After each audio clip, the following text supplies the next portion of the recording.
Today we are going to have a discussion of the book Roots, Branches, and Spirits by H. Byron Ballard. Yes. And we are. Subtitle: The Folkways and Witchery of Appalachia. That's right. It is her latest book. Some beautiful cover art. I just love it so much. We're going to start out with just a brief discussion of the book. And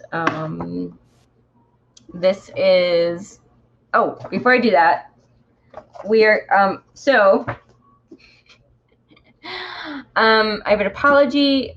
This book, Braiding Sweetgrass, which we mentioned like several episodes back, I was calling it Braiding with Sweetgrass, so I just want to put a correction onto that because it is actually called Braiding Sweetgrass. Awesome book. Please check it out. I'm sure we will be doing this book at some point because it's amazing. So now back to your regularly scheduled programming. Okay.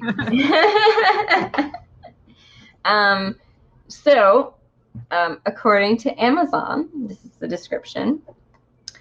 The Southern Appalachians are rich in folk magic and witchery. This book explores the region's customs and traditions for magical healing, luck, prosperity, scrying, and more. Author H. Byron Ballard, known as the Village Witch of Asheville, teaches you about the old ways and why they work, from dowsing to communicating with spirits. Learn the deeper meaning of haunt, blue doors, magic hands for finding, and medicinal herbs and plants.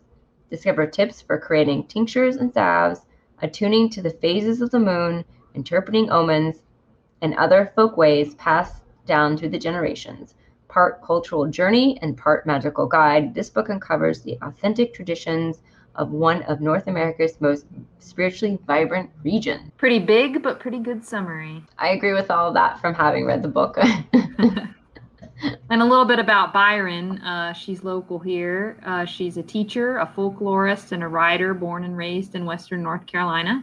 She served as a feature presenter at Sacred Space Conference, Southeast Wise Women's Herbal Conference, and Glastonbury Goddess Conference, and has spoken at Harvard and the University of North Carolina.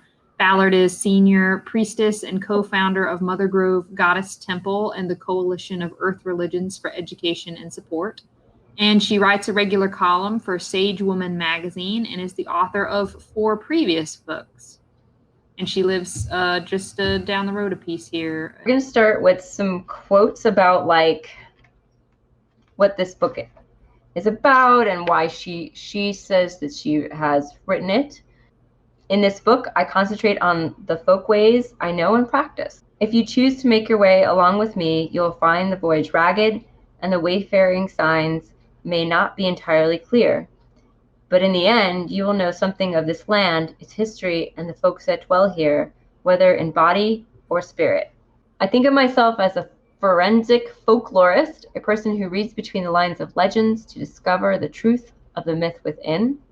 I think that's like the most awesome self-designation somebody could give. It's just like, yes, the forensic folklorist. Yes. Sounds mysterious and powerful. Pretty definitely cool.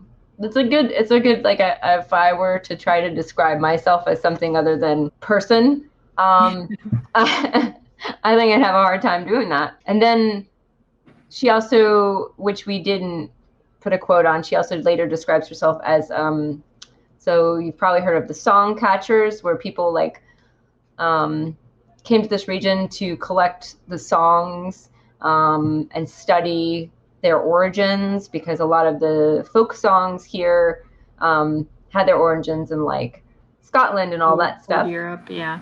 And so they were called song catchers. Well, she describes herself as a spell catcher because she sort of studies and collects like spells and, you know, and their history and how they've changed over time. So that's also another title that she's given herself, which is also just as cool.